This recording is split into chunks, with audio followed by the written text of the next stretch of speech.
Bonjour, correction de l'activité de démarrage du nouveau chapitre. Donc il s'agit de l'utilisation de la dérivation. Alors, donc on nous montre la courbe d'une fonction. Alors, ça pourrait être n'importe quelle fonction. Si on regarde bien, on va trouver que ça ressemble à une partie d'une fonction sinus ou d'une fonction cosinus par exemple, mais peu importe, ça pourrait être n'importe quelle fonction. Donc la théorie qu'on va développer là, elle est valable pour n'importe quelle fonction. Donc, premièrement, on va constater que il se passe des choses. Si on surligne par exemple la partie décroissante en bleu, alors je vais essayer de le faire, c'est pas si simple. Voilà la partie décroissante. Voilà, et pendant que j'ai la couleur, donc il s'agit de tracer sur cette partie décroissante des tangentes. Donc je vais tracer une tangente ici par exemple. Je vois qu'elle est décroissante elle aussi. Donc en bleu. Et une autre là par exemple. Donc je vois qu'elle est décroissante également. Je vais la faire en bleu. Elle a l'air parallèle à la première, mais c'est un hasard. Hein. J'aurais pu la faire ici, par exemple là. Là, j'avais une tangente qui était décroissante aussi, mais qui n'était pas parallèle aux autres. Voilà. Je peux maintenant tracer en rouge la partie croissante. Donc voici la partie croissante de la courbe. Et pareil, tracer des tangentes. Donc par exemple une ici. Et je vois que la tangente que je vais tracer, elle va forcément être croissante. Voilà. Et puis une là, par exemple. On la voit un peu, un petit peu de courbure. Voilà. Et on voit que cette tangente, elle est croissante également. Ok. Donc, si on mène cette étude un peu plus loin, on s'aperçoit que toutes les tangentes qu'on va tracer sur la partie décroissante seront décroissantes. Et toutes les tangentes qu'on va tracer sur la partie croissante seront croissantes. Ok. Donc, du coup, on peut, alors, excusez-moi, je reviens dans une couleur plus classique. Donc du coup, on peut établir un lien entre le signe du nombre dérivé. Pourquoi? Bien parce que, ah oui, j'ai passé cette question-là, pardon. Discuter du signe de la pente de ces quatre droites. Donc effectivement, les droites décroissantes, donc les tangentes décroissantes, excusez-moi.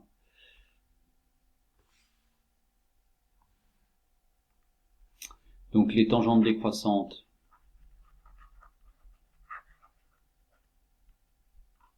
ont une pente négative, hein, on sait ça, pour une droite, le signe de la pente, donne le sens de variation de la droite, voilà, et les tangentes croissantes, elles,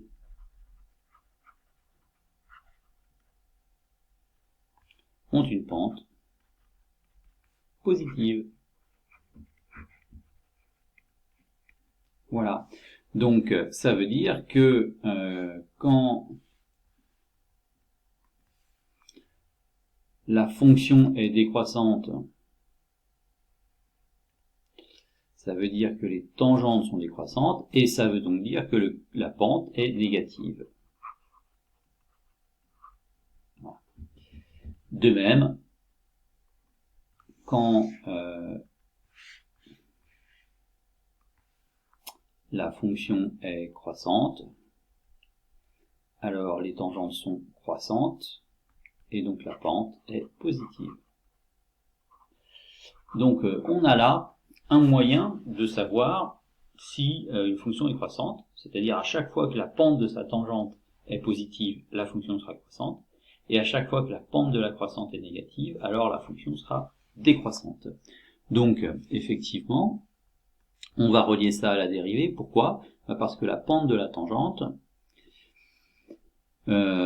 c'est le nombre dérivé. Ok. Donc, ça veut donc dire que quand on a une fonction, je vais la noter f, par exemple, qui est croissante,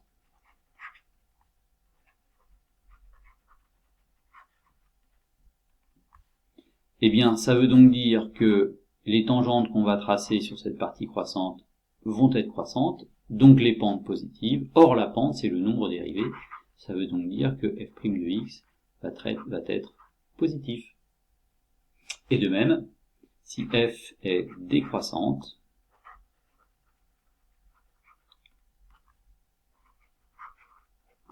eh bien, ça veut donc dire que f' va être négatif. Voilà. Donc, en étudiant le signe de la dérivée, positif ou négatif, on peut en déduire les variations de la fonction f. Attention, il y a deux fonctions là-dedans, f et f', il ne faut pas les confondre. Alors, application ou interprétation numérique. Donc, on a une fonction f, troisième degré, et je voudrais connaître ses variations. Bon. Donc, je commence par la dérivée. Alors, donc, calculer f' de x. F est une somme, hein, je vous rappelle, pour dériver une fonction, il faut regarder sa forme. Donc ici, c'est une somme, pardon. Et je vais pouvoir dériver chaque partie. La dérivée d'une constante, 7, c'est 0.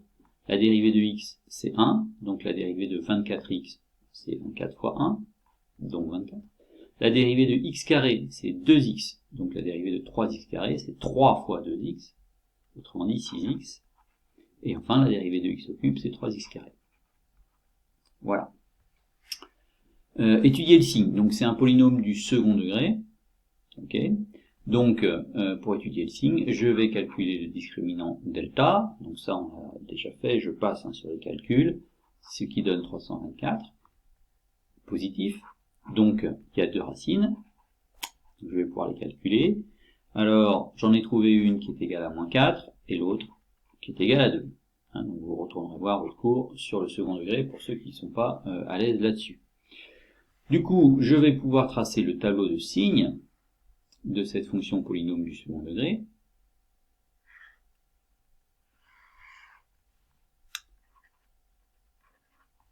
Donc la plus petite des deux racines, c'est moins 4, puis 2, plus l'infini. Donc ici, je vais avoir le signe du polynôme, c'est-à-dire de f' en fait. Et donc, qui s'annule aux deux racines, évidemment, et qui est du signe de a à l'extérieur des racines. Alors le a ici vaut 3, donc positif à l'extérieur des racines. Et donc négatif à l'intérieur. Voilà. Alors maintenant, regardons ce tableau et comprenons un peu mieux ce qui se passe. Donc, choisissons une abscisse, xa. Donc abscisse du point A où on va considérer une tangente. Donc, si xa est moins 15, autrement dit, par ici, dans le tableau, alors f' de xa, c'est-à-dire f' de moins 15, donc je ne connais pas sa valeur, par contre, je sais que f' de moins 15 est positif. Donc le coefficient directeur de la tangente en xa, là c'est-à-dire la pente, hein, est donc positive, puisque c'est la même chose, puisque c'est f' de moins 15. Du coup, le sens de variation de la tangente est croissante, et puisque la tangente est croissante, eh bien la courbe à cet endroit-là, c'est-à-dire f, est croissante. En ce point-là, attention, hein, je n'ai pas dit en d'autres points. Au point A, autour du point A, la courbe de la fonction f est croissante. En moins 9, pareil, moins 9 c'est ici, là, plus petit que moins 4. Donc la dérivée f' de moins 9 est toujours positive. Autrement dit, la pente est positive. Autrement dit, la tangente est croissante. Et donc f est croissante aussi en cette abscisse. En moins 3, moins 3, c'est plus grand que moins 4, et c'est plus petit que 2. Donc c'est ici au milieu, moins 3. Alors là, cette fois-ci, on a la dérivée, le nombre dérivé, c'est-à-dire f' de moins 3, qui est négatif. Donc la pente est négative, puisque c'est la même chose. Donc la tangente est décroissante, donc la fonction est décroissante en moins 3. En 0, pareil, donc f' de 0 est négatif, la pente est donc négative, la tangente est donc décroissante, la fonction est donc décroissante. En 1, pareil, 1 c'est entre moins 4 et 2, on a la même chose, f' de 0 est inférieur à 0, pente décroissante, donc tangente décroissante, donc fonction décroissante. En 3, 2, 3, plus grand que 2, et bien cette fois-ci, on va avoir f' de 0 qui va redevenir positif, autrement dit la pente est positive, donc la tangente est croissante, donc f est croissante. En 1327,26, hein, ce qui m'intéresse c'est de voir si c'est plus grand que 2, c'est le cas. Donc, de la même manière, alors j'ai mis 0, oh là, j'ai mis 0 ici aussi, excusez-moi, je fais une petite erreur, c'est pas 0, c'est en 1, et en 3, voilà, donc, ce que je sais, c'est que f' de 1327,26 est positif, puisque 1327,26 c'est plus grand que 2, donc la dérivée est positive.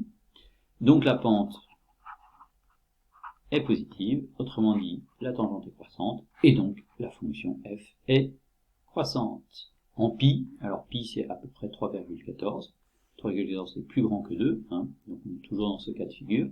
Autrement dit, on a f' de pi qui est positif, donc la pente est positive, donc la tangente est croissante, donc la fonction f est croissante.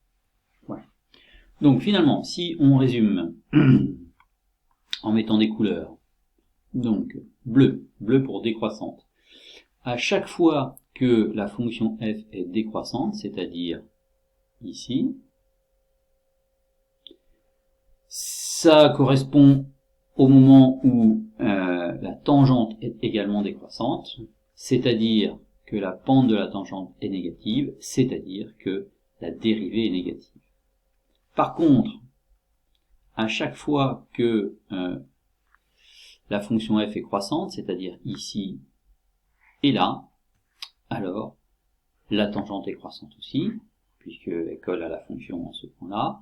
La pente de la tangente, ah oui, ça aussi, hein, excusez-moi, cette partie-là, alors la pente de la tangente est positive, ben oui, puisque c'est une droite croissante du coup, et donc la dérivée, le nombre dérivé est positif. Voilà.